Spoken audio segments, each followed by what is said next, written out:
Assalamualaikum warahmatullahi wabarakatuh. Waalaikumsalam warahmatullahi wabarakatuh. Selamat datang Ya, Bapak Bupati Haji Romi. Yang Ya. sebenarnya beliau, ketika saya manggil formal, saya agak gagu ya bahasanya. Karena memang beliau secara karakteristiknya itu adalah yang sangat dekat dan tidak pernah menunjukkan bagaimana formalitas itu menjadi sesuatu hal yang ibaratnya formalitas itu menjadi sekat. oke. Ketika saya ketemu, saya panggil abang ya? Ya, oke. Saya ketemu abang, seakan-akan itu langsung menjadi dekat tanpa pernah saya melihat jubah kebesaran itu, karena kalau rakyat dipakaikan jubah kebesaran itu takut ya. Oke. Ya. Hari ini di polling dalam politik keliling, ada juga yang memanggilnya itu podcast keliling, tetapi lebih kami mengatakan adalah politik keliling. Oke. Sebenarnya targetnya kami dulu ini ingin menjemput bola, mana-mana kami keliling, ingin berbicara tentang politik. Oke. Karena politik ini dia menarik, politik ini dia adalah sesuatu yang dibicarakan, Oke. di mana tempat, di setiap waktu, di setiap lorong, politik selalu menjadi bahan yang dibicarakan. Ya. Hari ini kita sudah datang dan saya sangat bangga, dan juga kami di seluruh di sini bangga. Abang sudah mau bersedia dan meluangkan waktu dari pagi sampai sekarang. Itu sangat luar biasa bagi kami. Mungkin kami tidak tahu bagaimana kelaknya bisa membalas ini semua, tapi kami syukuri ini sudah luar biasa. Saya bertanya dikit, Bang. Oke. Mungkin strike the point. Gimana 2024, Bang? 2024 ini kan sudah mulai masuk tahun politik. Ya. Saya tentu sebagai pelaku politik tidak boleh munafik. Hari ini saya masih diberikan amanah oleh masyarakat Kabupaten Tanjung Jabung Timur untuk memimpin, bukan berkuasa. Oke. Ya, kebetulan dikasih amanah untuk memimpin Kabupaten Tanjung Jabung Timur, dan tentunya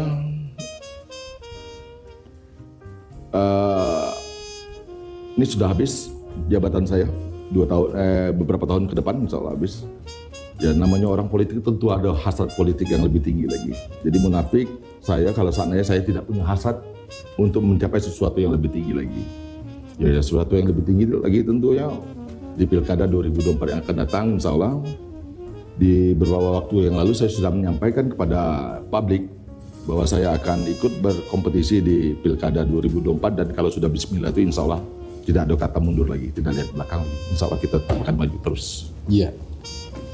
Strike the point saya di awal tadi itu luar biasa nih, Bang. Abang juga jawabnya langsung strike the point, no basa-basi. Ya.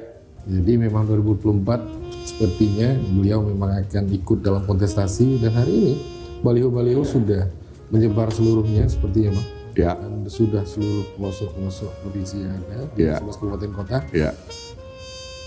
Menurut Abang, pengalaman Abang selama berpuluhan tahun dalam memimpin negeri ini, Ya.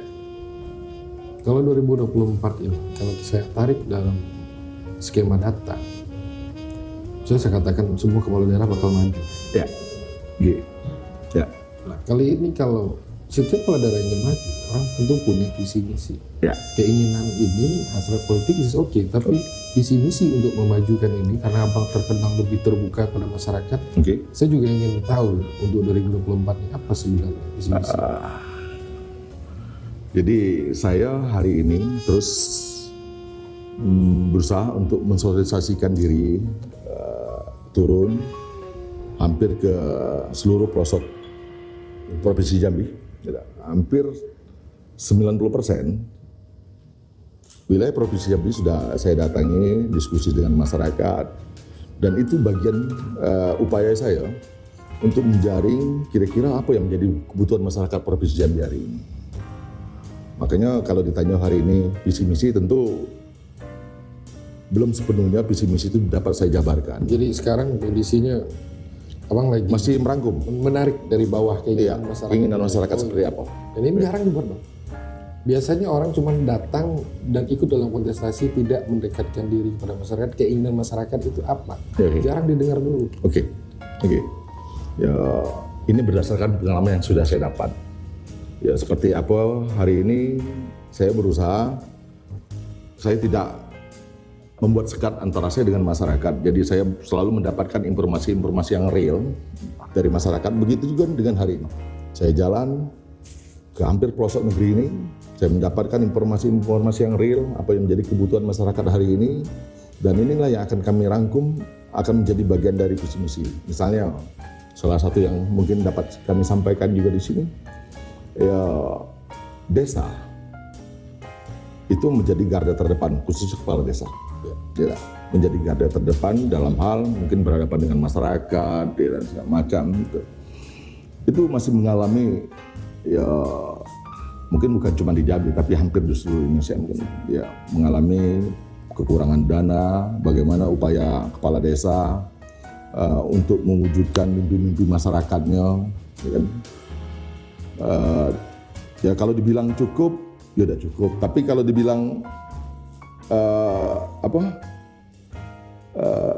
maksudnya kalau dibilang banyak ada juga banyak dana desa yang ada.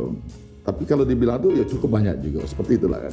Tapi masih banyak sekarang tuh keinginan masyarakat yang belum mampu dipenuhi oleh kawan-kawan kita, khususnya kepala desa, masih banyak janji-janji politiknya. Dan menurut saya ini perlu kita intervensi melalui kebijakan-kebijakan. Seandainya saya diberi kesempatan tentu saya akan intervensi itu.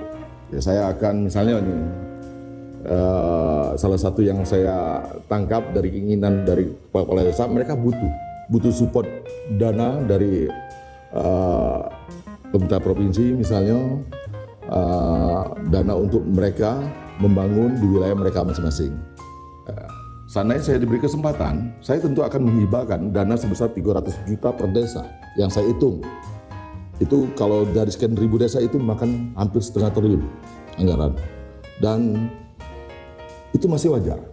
Karena kita tetap harus karena kita tetap harus menjaga postur APBD.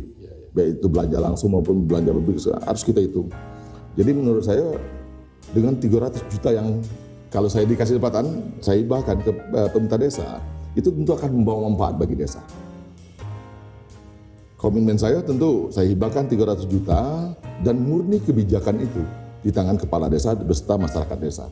Mereka membangun misalnya jalan-jalan produksi ya kan, yang hari ini mungkin belum sepenuhnya ya misalnya di kabupaten saya lah ya, belum sepenuhnya sempurna. Saya ngakui bahwa di kabupaten saya masih banyak infrastruktur yang belum sempurna dan ini perlu intervensi. Mungkin seperti itu bagian dari visi misi kami yang akan nanti ya kalau kami buat nanti ya. Karena satu kemajuan di dalam politik itu Bang, salah satunya adalah bagaimana kebijakan itu tepat sasaran. Ya. Ketika dia tepat sasaran, dia memberi kemanfaatan kepada masyarakat. Itulah kebijakan politik yang benar. Sejahterakan masyarakat itulah tujuan. Nah, kalau desa itu salah satu sumbernya nanti masyarakat itu harus sejahtera dari sana dulu. Karena beda dengan masyarakat urban. Nah, kalau saya ngelihat Bang, bagaimana Bang? Kalau di PAN ini banyak calon sepertinya Bang. Ya. Sekarang ini kan masih petahana, itu masih PAN, ini gimana nih Bang? Saya ini kan kebetulan berkarir politik itu dari nol, dari bawah. Dan lahir memang dari embrionya PAN. Saya murni dari kader PAN, dari tukang masang baliho. Bisa saya katakan itu kader ideologis Bang? Oh ya? Ya. Dulu saya berkarir dari BM PAN itu tentu underworld-nya PAN. Dari nol saya berkarir dan saya tahu persis mekanisme yang ada di dalam tubuh PAN. Ya. Bagaimana PAN itu menentukan calon-calonnya, saya tahu persis seperti itu. Dan PAN merupakan partai yang terbuka. Betul, hari ini incumbent bukan salah satu kader PAN. Ya, saya tahu persis itu. Tapi saya juga kader PAN. Dan sekali lagi saya katakan saya tahu mekanisme yang ada dalam tubuh PAN, bagaimana PAN menentukan sikap dalam hal mengambil kebijakan untuk menentukan kader-kader yang akan dimajukan dalam kompetisi politik nanti ke depannya. Ya. Biasanya PAN itu sangat dalam kajian politik sangat dipahami, dia memang salah satu partai yang pintar mengambil kader populer. Ya. Salah satu contoh itu adalah Zumi Zola. Itu untuk daerah provinsi. Kalau untuk tingkat nasional itu rata-rata kelompok artis, tetapi saya lihat secara ini bagus-bagus semua, kredibilitasnya bagus-bagus semua, termasuklah di Jambi.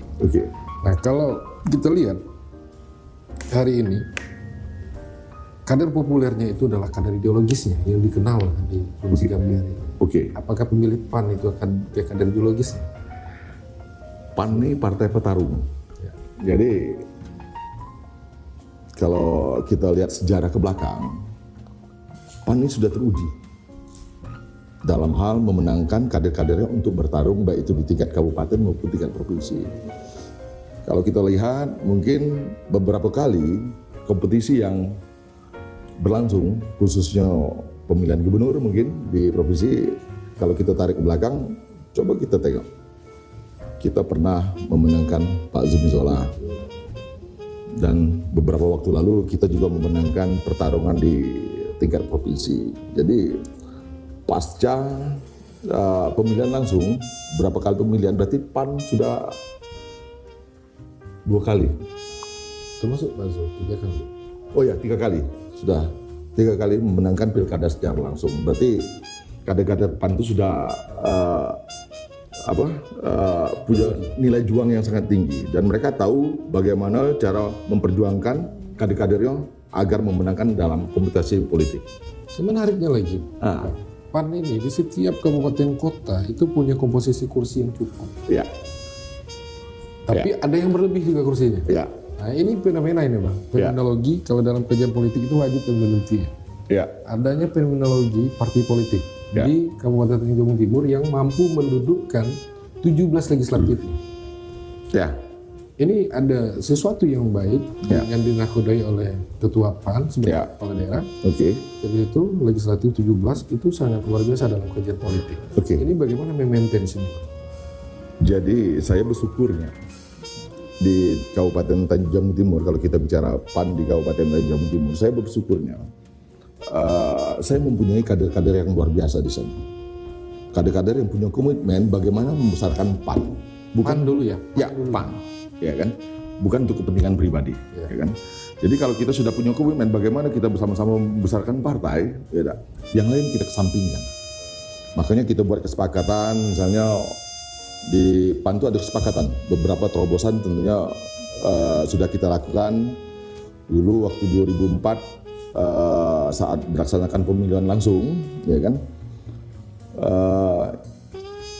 Kita masih menganut nomor urut, ya kan? Tapi PAN di Kabupaten Tanjung Timur tidak menggunakan nomor urut berdasarkan suara terbanyak. Jadi kan sebelum Republik ini melaksanakan pemilu mengacu suara terbanyak, kami sudah duluan. Terbuka ya? Terbuka sudah, tentu dengan aturan-aturan yang kami sepakati dan kami aktualisasikan sehingga setiap orang punya peluang. Kalau dulu kan kalau partai besar kan berdasarkan nomor urut 1, 2, 3 ya itulah yang jadi. Ya. Tapi di tubuh PAN itu tidak bisa. Pada 2004 itu nomor urut tidak menentukan. Tapi suara terbanyak itu sangat menentukan. Jadi garis besarnya kenapa PAN bisa besar di situ ya bukan karena saya pribadi, tidak. Tapi karena komitmen kami untuk bersama-sama membesarkan PAN dan saya memang punya kader-kader yang luar biasa, kader-kader yang punya jiwa petarung. Itu salah satu yang bisa membesarkan PAN di Kabupaten Tanjung Timur. Dan salah satu yang bisa dikatakan kursi terbanyak di Indonesia loh dalam Alhamdulillah betul. kabupaten. Yang terbanyak 60%. 60%. 60% ya. Itu adalah prestasi luar biasa saya rasa. Dan itu tidak salah bagi PAN melihat bahwa kader ideologis itu. Ya. Ya. Kader ideologis itu dia sangat memberi seluruhnya kepada partai. Ya. Apalagi kalau kita paham konsepsi partai ini, partai itu ada yang berkonsepsi pada partai kader. Oke. Nah, ini salah satu yang dikatakan pada kader seperti ini. Ya. Ya. Betul. Ada juga partai yang tidak menggunakan konsepsi partai kader, partai populer. Ya. Ya. Nah, kalau 2024 PAN memberi dukungan ke Abang, apakah Abang akan benar-benar maju? Wah. Saya rasa wajib PAN memberi kalau seperti ini dinamikanya. Insya Allah, mudah-mudahan. Saya sudah sampaikan tadi, kalau saya sudah bismillah, itu saya tidak kenal kata mundur, tidak kenal yang namanya rem itu tidak.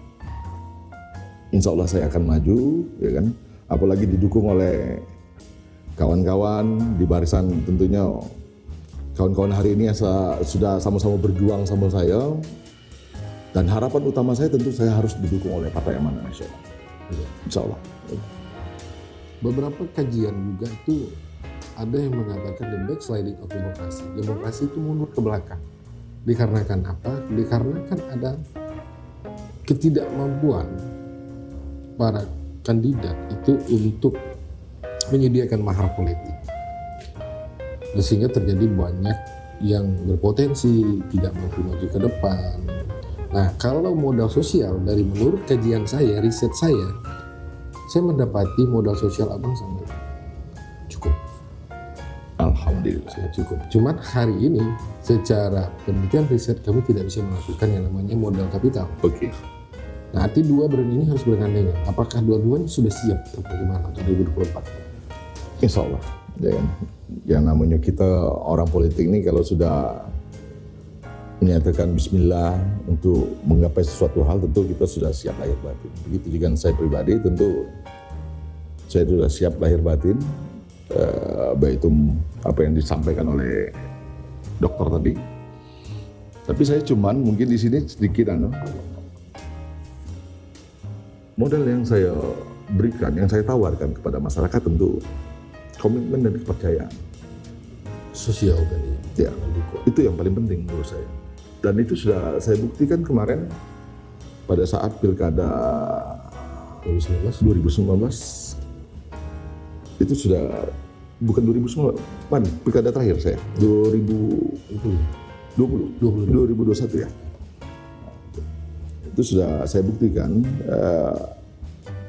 bagaimana komitmen, wujud komitmen saya antara saya dengan masyarakat, wujud komitmen saya antara saya dengan tokoh-tokoh masyarakat maupun dengan pelaku-pelaku yang ada di Kabupaten Tanjung Jabung Timur. Maka saya kemarin memberanikan diri, saya pengen melihat sejauh mana keberhasilan komitmen yang sudah saya bangun, kepercayaan yang sudah saya tanamkan kepada masyarakat, dan begitu juga kepercayaan yang masyarakat tanamkan kepada saya, seperti apa wujudnya. Dan itu terbukti pada saat pilkada kemarin, saya yang maju yang kedua, saya maju melalui jalur independen, walaupun pada saat itu saya sendiri sebagai ketua partai, punya kursi 17 kursi, rasanya sudah cukup untuk mengantar saya mendaftarkan sebagai calon bupati.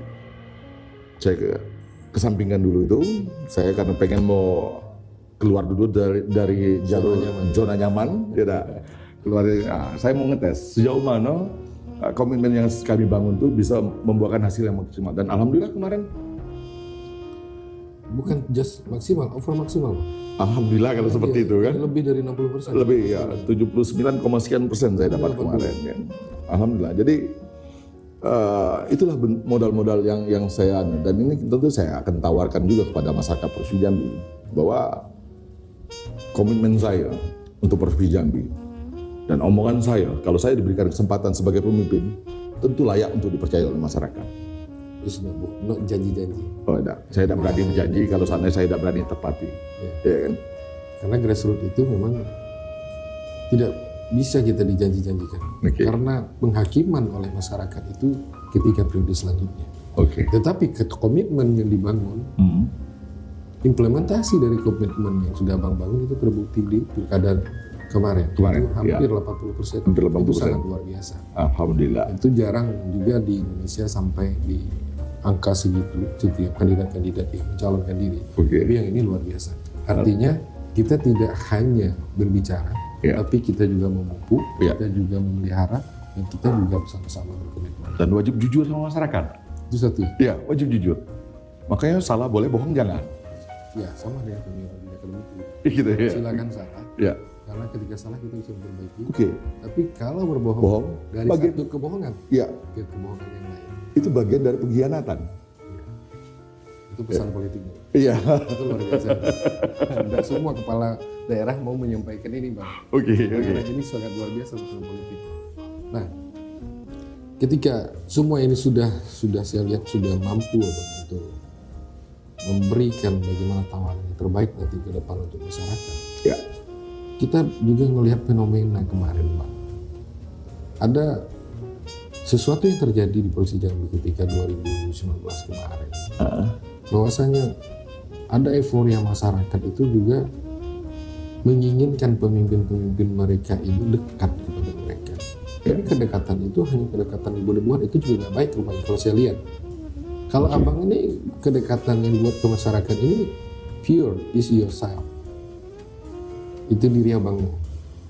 Ya, saya tentu tidak dalam kapasitas untuk mengomentari orang lain. Karena mungkin saya juga belum tentu lebih baik daripada mereka. Ya kan? Tapi komitmen saya sebelum saya masuk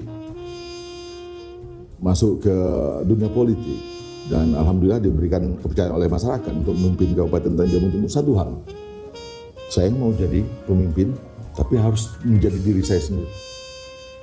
Saya tidak akan sanggup kalau diberi kesempatan, diberi amanah, saya harus jadi orang lain. Saya tidak mau seperti itu.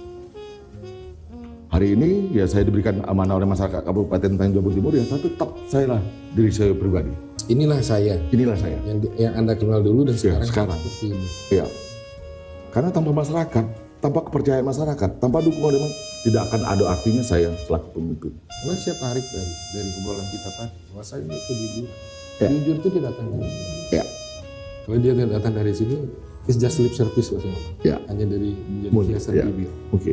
Nah, politik ini juga biasa kenapa masyarakat banyak anak muda nih anti politik, unpolitik. Oke. Itu dikarenakan biasa kekecewaan mereka setelah mendudukkan para pemimpin. Nah, ini yang buat anak muda akhirnya anti politik, ada golongan golput, golongan putih. Oke. Tapi saya selalu mendorong kita tidak boleh anti politik. Oke. Tanggung jawab kita bersama-sama. Oke. Kita tidak boleh golput. Oke. Karena itu adalah kesalahan. Demokrasi harus partisipasi. Oke. Nah, untuk pendekatan abang kepada anak muda ini, Nah, sekiranya ilmu apa yang bisa kita titipkan kepada mereka biar anak-anak khusus visipolnya nggak anti politik, Bang? begitu. Saya sudah sampaikan sama mereka tadi bahwa jangan selalu menjadi bagian dari sejarah. Kita harus mampu menciptakan sejarah kita sendiri. Kalau kita cuma menjadi bagian dari sejarah, ya seperti itulah. Monoton hidup. Tapi kita harus mampu menjadi bagian dari, harus mampu menciptakan sejarah kita sendiri. Jadi kita punya tanggung jawab. Jadi saya pesan sama adik-adik sekalian, jangan menjadi bagian sejarah orang lain. Ciptakan sejarah sendiri. Itu cuma saya sampaikan kepada adik-adik. Tapi mereka masih takut kalau ingin menyatakan diri menjadi seorang praktisi politik. Kenapa harus takut? Kalau mau merubah harus masuk bagian sistem. Ya. Kalau mereka cuma teriak-teriak di luar, terus suara mereka tidak didengar, itu semakin membuat mereka apatis mungkin menurut saya. Ya kan? Makin kecewa ya? Makin kecewa mereka. Mereka harus mampu dan berani. Ya, jadi pemimpin ini menurut saya tidak mesti pintar-pintar ya. Enggak. Ya, pertama menurut saya jadi pemimpin ini, ya khusus adik-adik ya, pertama mau dengar saran orang. Kedua, berani ngambil kesempatan, berani mengambil keputusan, itu paling penting. Berani memanfaatkan momen. Kalau seandainya tidak ada keberanian, saya rasa tidak akan seperti itu. Jadi ayo ciptakan sejarah, dan mudah-mudahan sejarah ini akan selalu ya, dikenang orang seperti apa ya. Sepertinya ya kita menciptakan sejarah bukan cuma itu, tapi tentunya bisa memberikan manfaat bagi orang banyak. Kalau di dalam dunia akademik, dia dikatakan analoginya seperti ini. Kalau kamu ingin hidup 1000 tahun lagi, maka kamu hiduplah di dalam buku. Karena tulisan itu akan menghidupkan jiwa. Kalau ini saya tangkap dari abang tadi, the right mind is the right time. Orang yang hebat itu di waktu yang tepat. Pemimpin yang hebat itu ketika momentumnya, Ya. momentum dia. Ya, Saya sepakat gitu. sepakat. Saya sepakat. Dan saya pernah lihat, kebetulan di ruangannya Pak Bansud, ya kan? Itu menurut saya luar biasa. Tidak akan gunanya hidup 1000 tahun kalau cuma jadi domba. Dan akan berarti hidup 1 hari kalau menjadi singa. Itu saya baca di ruangan Pak Bansud. Tadi itu saya menarik menurut saya. Even just one day, Iya. bukan cuma sehari hari. Iya. Tapi akan selalu dikenang daripada menjadi domba 1000 tahun. Sama kita jadi budak selama 1000 tahun. Ya, itu benar. Karena menjadi pemimpin itu juga enggak, kita bukan anak raja. Ya. Kalau dalam konsepsi pemimpin itu yang langsung menjadi pemimpin itu tanpa ada apa-apa, dia adalah anak raja. Instan. Oke. Keturunannya mewarisi Ya. apa yang sudah diberi oleh bapaknya. Ya. Kalau abang kan saya tahu perjalanan Ya. mulai dari usia 30 tahun, orang tua abang bukan adalah seorang politisi. Ya. Pernah jadi sopir angkot, pernah jadi kuli bangunan. Tapi hari ini abang menjadi seorang politisi besar dan menjadi Alhamdulillah. pemimpin yang sangat dikenal, Alhamdulillah. dan juga saya berharap itu sebuah amanah. Insya Allah. Mudah-mudahan. Nah, menjadi salah satu favorit anak muda. Karena anak muda ini, betul kata abang tadi, nggak cukup dengan pakaian safari untuk Baik. mengambil hatinya. Ya. Sentuh hatinya, baru dia akan dekat sama kita. Ya. Karena anak muda harus bercerminkan. Ya. Dan saya rasa abang sudah mewakili itu. Mudah-mudahan ya. Insya Allah. Ya. Dan hari ini tampilan abang masih sangat muda dan energik. Tidak semua yang mampu dalam waktu ini abang ada berada di sini, jam segini abang berada di sini, Ya. itu nggak semua yang mampu. Ya. Mungkin itu karena udah kesiapan jadi pemimpin. Ya. Mental siap. Mental sih. Jadi 2024 ini, Insya Allah. insya Allah kita Insya Allah. maju ke depan. Maju depan.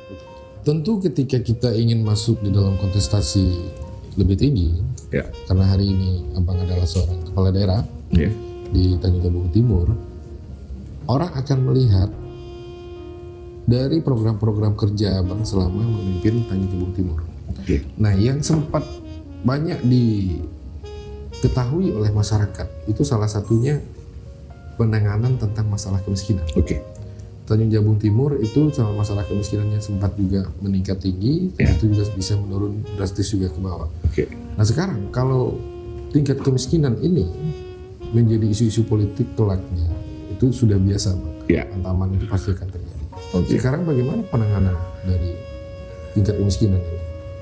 Jadi secara jujur saya harus akui bahwa tingkat kemiskinan di Kabupaten Tanjung Jabung Timur, tapi bukan tertinggi ya. Ya, Ya, itu sudah di tingkat middle ya. Saya tidak mau bicara kabupaten lain. Tapi saya selalu mengevaluasi setiap program-program, terutama di OPD-OPD berkaitan dengan penanggulangan kemiskinan. Apalagi begitu kita masuk ke masa pandemi COVID kemarin, memang kita babak belur. COVID dampaknya luar biasa. Dampak itu luar biasa. Beberapa tahun yang lalu kita akui bahwa tingkat kemiskinan Kabupaten Tanjung Jabung Timur terus tinggi, ya. Tapi 2018 atau 2019 saya ingat betul, Kabupaten Tanjung Jabung Timur yang mampu mengurangi tingkat kemiskinan tertinggi di Provinsi Jambi, dan kami salah satu penyumbang untuk Provinsi Jambi. Dan itu masih ada penghargaannya, langsung gubernur yang nyerah. Ya, karena secara data juga ada 2018-2019 itu Oke. dari angka 26.990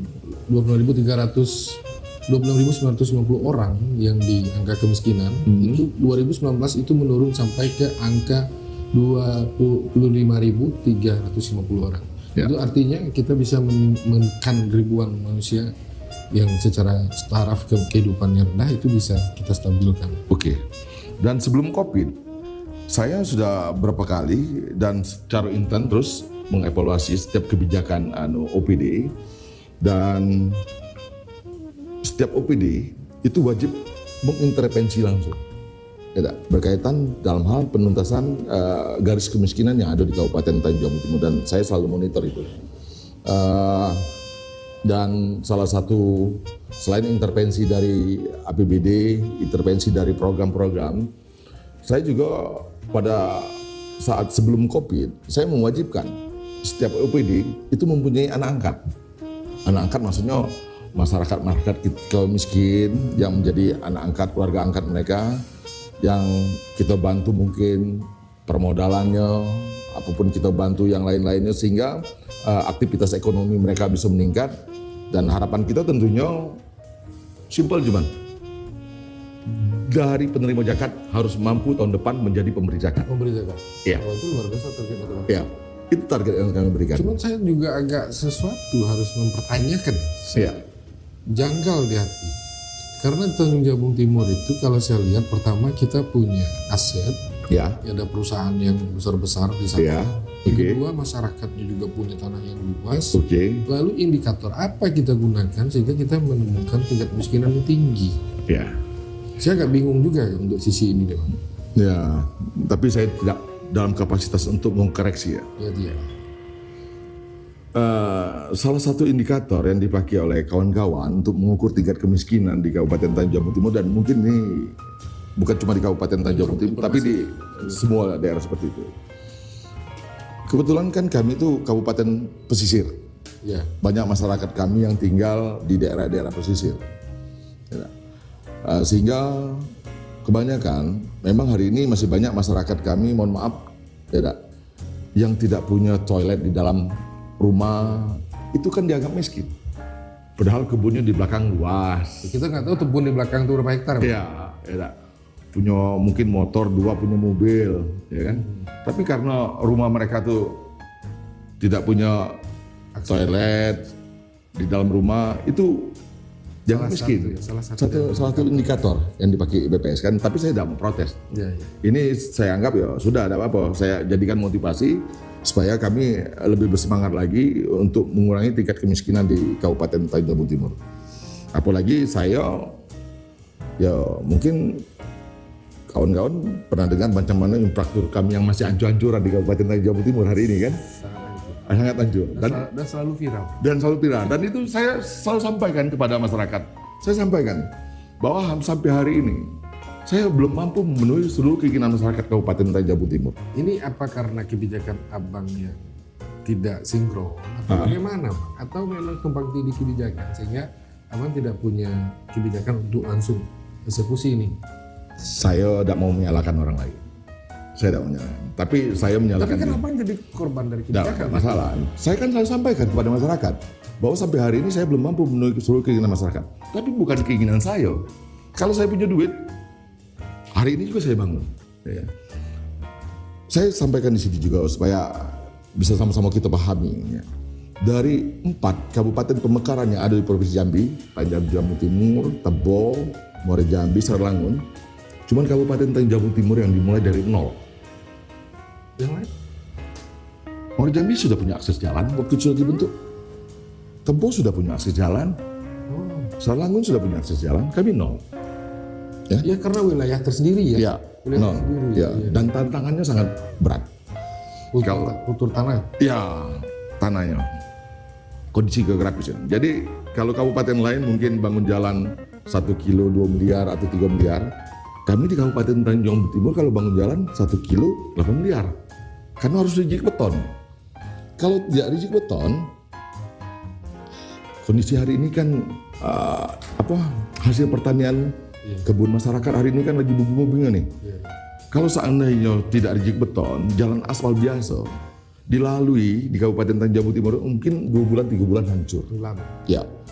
Dan ini bukan kata saya, tapi ini berdasarkan rumusan dari Bapeda Kabupaten Tanjung Jabung Timur bahwa hari ini Kabupaten Tanjung Jabung Timur itu butuh dana 6 triliun supaya infrastrukturnya bagus. Baik jalan, jembatan. Kami kan kebetulan sama nih, Tanjung Timur, Tanjung Barat nih. Banyak parit, banyak sungai segala macam.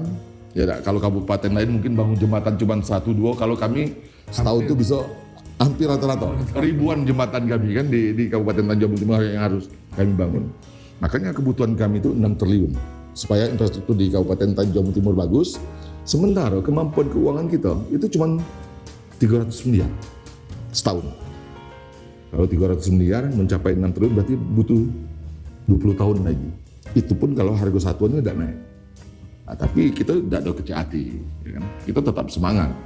Bagaimana Kabupaten Tanjung Jabung Timur, upaya kami ya, supaya ya, Kabupaten Tanjung Jabung Timur tidak ketinggalan dengan daerah-daerah lain. Tapi kan ya sisi lain kami tinggal, di sisi lain kami juga punya prestasi-prestasi lain. Ya. Ya. Ada satu lagi nih, Bang. Kalau melihat kemiskinan itu pasti sinkronisasinya itu kepada pendidikan. Nah, saya tadi sudah bilang bahwasanya saya punya mahasiswa yang meneliti tentang bagaimana program pemerintah Kabupaten Tanjung Jabung Timur dalam program pengentasan kemiskinan. Dan dalam penelitian dia melihat bahwa banyak yang dibantu oleh pemerintah kabupaten melalui berbagai program kebijakan yang sudah dikeluarkan. Nah, kalau tingkat pendidikan di sana bagaimana? Tapi kan harus kita pilih-pilih nih. ini kan ada kewenangan kabupaten, ada kewenangan provinsi hari ini. Nah, yang menjadi kewenangan kami tentu SMP ke bawah. Ya, tak? Menengah, ya SMP ke bawah ya. SD, SMP itu menjadi kewenangan kami hari ini.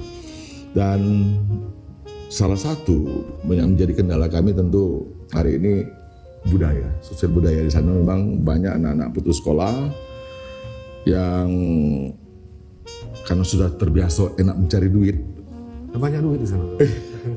sudah terbiasa mencari duit, jadi mereka lupa untuk sekolah. Makanya perlu memang intervensi dari kita semua, bukan cuma saya, tidak. Banyak semua elemen yang ada di Kabupaten Tanjung Jabung Timur itu berupaya bagaimana mengedukasi masyarakat bahwa pendidikan itu tetap penting. Iya. Ya, hari ini. Dan melalui kebijakan kami, ya baik itu melalui program dari Dinas Pendidikan, tapi juga kan di situ ada perusahaan-perusahaan yang kita minta tanggung jawab mereka.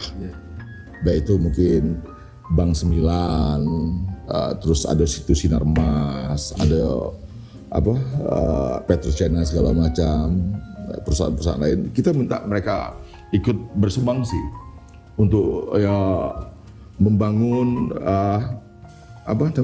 pendidikan di Kabupaten Tanjung Jabung Timur sehingga anak-anak kami itu bisa bersaing lah pendidikannya. Tapi ya sebatas SMP. Padahal SMA juga harapan kita sebenarnya sinkron semua, ya kan harapan.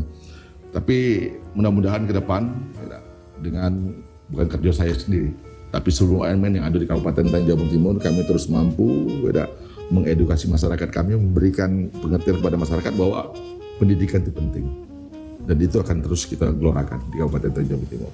Karena salah satu juga yang mampu merubah kehidupan itu dalam pendidikan. Pendidikan, Itu harus juga kita pikirkan. Iya, oke. Dan kalau seandainya besok abang berhasil di yang lebih tinggi lagi, saya juga berharap pendidikan itu harus diprioritaskan. Mudah-mudahan. Nah, di samping ini ada beberapa problem selama abang memimpin, tetapi kabar baik juga beberapa hari yang lalu, tahun 2023 ini, salah satu Temanggung Jabung Timur itu menjadi pengelolaan keuangan terbaik seprovinsi Jambi. Amin. Padahal tadi kalau dilihat dari keuangan itu Tanjung Jabung Timur memerlukan yang triliunan untuk membangun daerah. Ya. Tapi artinya dengan dana yang ada sekitar 300 miliar itu abang bisa kelola dengan baik, itu artinya luar biasa juga abang dapat penghargaan secara langsung.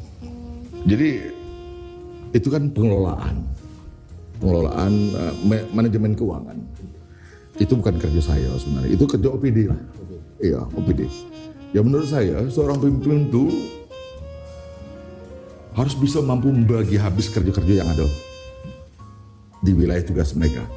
Jadi kalau seandainya saya tidak mampu membagi habis tugas-tugas itu, saya rasa saya bukan pemimpin.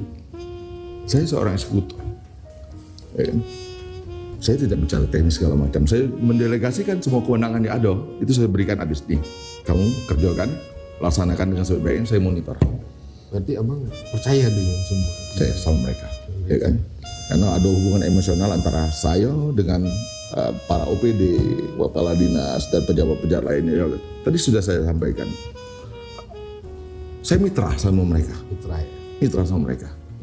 Dalam politik itu ada bahasanya patron and client. Berarti abang tidak membangun patron kliennya ya? Ya, itu mitra. Mitra kerja. Mitra kerja saya.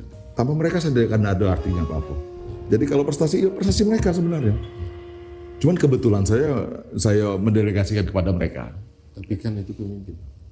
Pemimpin itu mengarahkan kerjasama. Ya. Tapi ketika memerintahkan terkadang salah. Ya. Itu benar. Saya mendelegasikan kepada mereka. Dan memang tugas mereka seperti itu. Kalau saya disuruh ngitung hal-hal teknis, saya tidak akan ngerti. Kan? Saya cuma sebatas kebijakan. Oh, kebijakan ini, oke, jalan. Mereka berikan saran sama saya, oh ini sudah yakin, ya kita jalan. Seperti itu. Yang bertanggung jawab apa? Ya, tetap kita bertanggung jawab.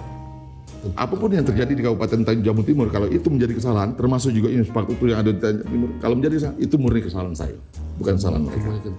Iya.